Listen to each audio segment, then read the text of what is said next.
calls on the video games. Oh, yeah, we missed a good one. We did not mention Mike Tyson's Punch-Out. Excellent call. boy. Mike Tyson's Punch-Out was a great game. I loved it as a kid. Yeah. Right in my wheelhouse. We did not mention NFL Blitz, That one, which people loved. that one is okay, but to me, that's not as just personally, not as egregious of a miss as Punch-Out. Punch-Out was fantastic. And for joke's sake, Tony La Russa baseball.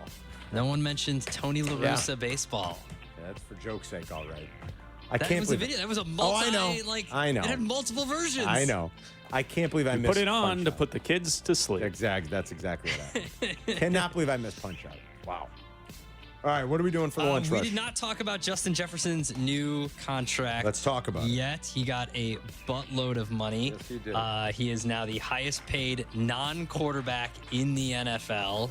This goes back to a conversation we had last week after Waddle got his deal with the Dolphins, and now, Jamar Chase is going to want a new deal, and T. Higgins is going to want a new deal, and, eventually DJ Moore is going to want a new deal. He's going to get and one. It seems like the cost of wide receivers keep going up.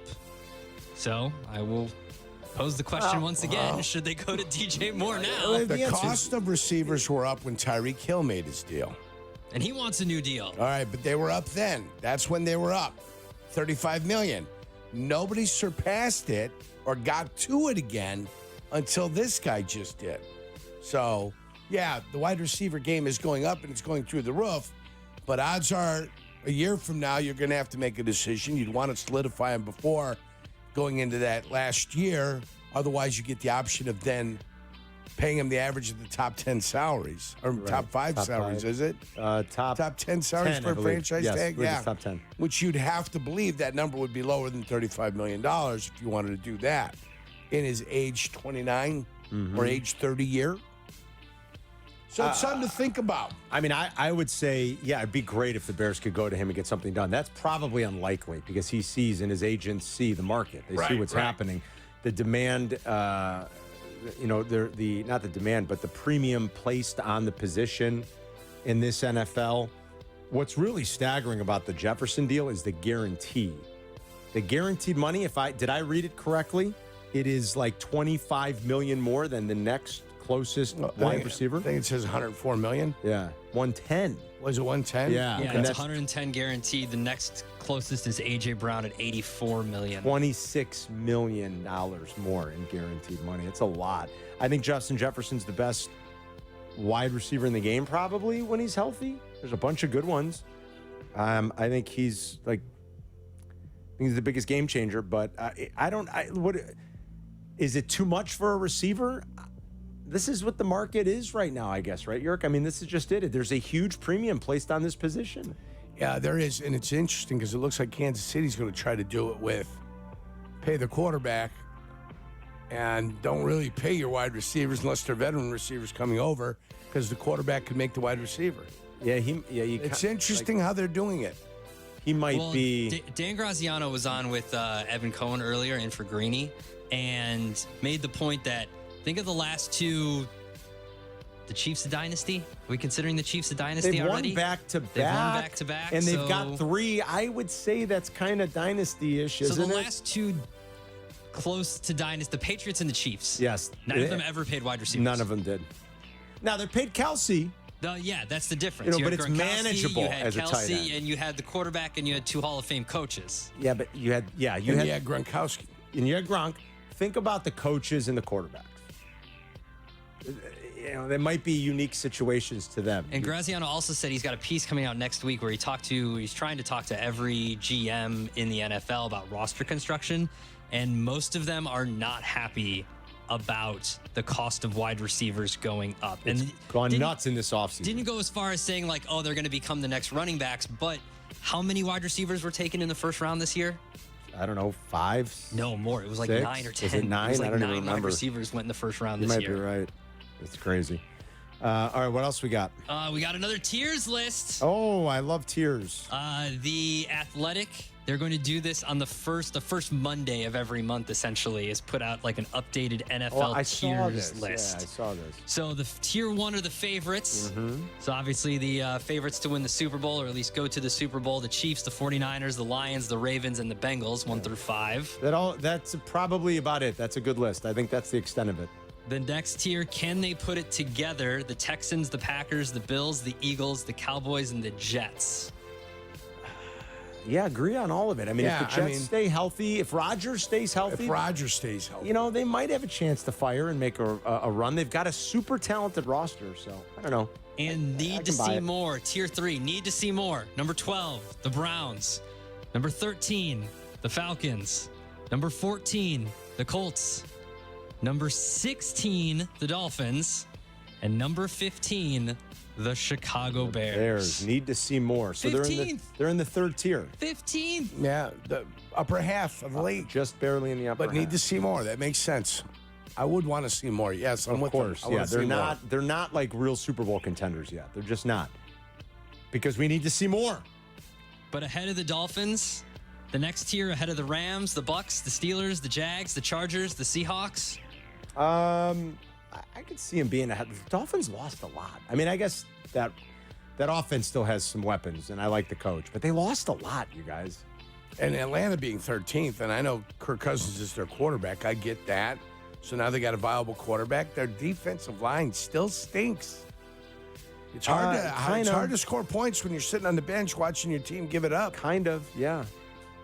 And I don't know that it's crazy that they're just slightly ahead of a team like the Dolphins, because there's still a lot of questions about that team. There's some questions about Tua, and there's some questions about all the pieces that they lost specifically from that defense. So, all right, what else?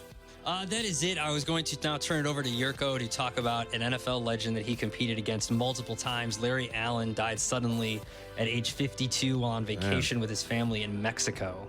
That's sad. Inducted in the Hall of Fame in 2013, first-time ballot. I think he was All-Pro 7 times. He went to Pro Bowl 10 times. Was on both the decades of the 90s and the decade of the 2000s team, the All-Decade team. Was just a mix of speed and size and power. You didn't see a lot. You know, Randall McDaniel had a lot of speed, quickness, but he didn't have the power. He had technique. He didn't have the power. The combination of it all with the power and with the size that he had made him perfect play guard, but he was versatile enough to play tackle, which he did. Played tackle at Dallas and went to San Francisco, ended up playing tackle. When he got India, he got India. Did he? Yeah. There was no, escaping it? You can escape, but the escape hatch and the escape plan were not very complimentary. There was an escape plan, but it was not going to be complimentary. And you can see it. It's available. There's like a 3-minute 27-second video that you can see with him. He was just a perfect complement to what they needed down there at the time that they had gotten him. I don't remember if it was 93 or 94 they had gotten him. And I don't know if he played initially right when he got there. We'll look for you. I just know that their 94 was his first year. 94 was his rookie season. Yeah. They had been trying to do it. Nate was still solid. They were pumping in guys. Kevin Gogan came in and played. Dale Hallistray came in and played. Derek Kennard came in there and played. Just different guys, kind of some journeyman guys who were trying to plug him in. When they put Larry Allen in there, well, I'm telling you what. Monstrous. Yeah. It was monstrous in there. It was tough to go up again. I mean, he was a dominant player. Of the linemen that I always mention, right guard would have been Larry Allen. That's where he played when he got into it. Left guard would have been Randall McDaniel. Dermontti Dawson at center for me, for my money. Yeah. And then Tommy Nalen maybe at center too, because Tommy was tough for the Denver Broncos. But that's the list? Yeah, that's the list. And there's another great highlight of him chasing down a linebacker from the New Orleans Saints. It's great. And he was standing still, and they saw he had the angle. He didn't have an angle. You didn't have the angle when you're running the hypotenuse. Okay, he was running the hypotenuse from a dead standstill. The hypotenuse in a right triangle is not the shortest line. Okay, it's the longest line. And he hauled ass, and he got him down at the 16. I think it was Connor. It was awesome. Yeah. I mean, for a big man, the way he could scoot. Darian Connor was a linebacker that he ended up catching. And when you see him move, And I mean, he's running with Troy Aikman. Aikman's right next to him, running, trying to get him. It's incredible. Yeah. I mean, it's impressive. It is. Give yourself a chance. Give yourself a time. Go watch that little highlight. It's only 3:27. It won't kill you. You'll see Johnny Handsome in there twice. You see it a lot. Yeah, you see Johnny Handsome. He played against Larry Allen a lot. We heard it this morning. We were shocked.